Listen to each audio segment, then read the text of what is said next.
নবীজি সাল্লাল্লাহু আলাইহি সাল্লামের মৃত্যুর পর তার সাথে প্রথমে কে মিলিত হবেন, এই বিষয়ে বর্ণনা করা হয়েছে সহিহ বুখারী গ্রন্থের 1421 নম্বর হাদিসে।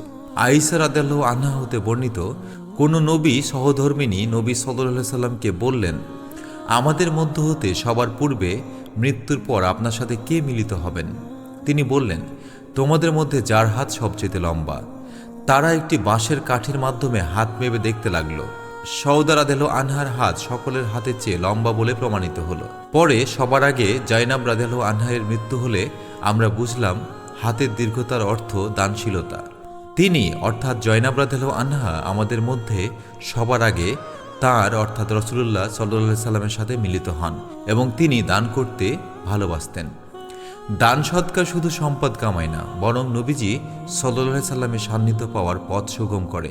আল্লাহ আমাদের হাতকে প্রশস্ত করুন, আমিন। জাযাকাল্লাহু খাইরান।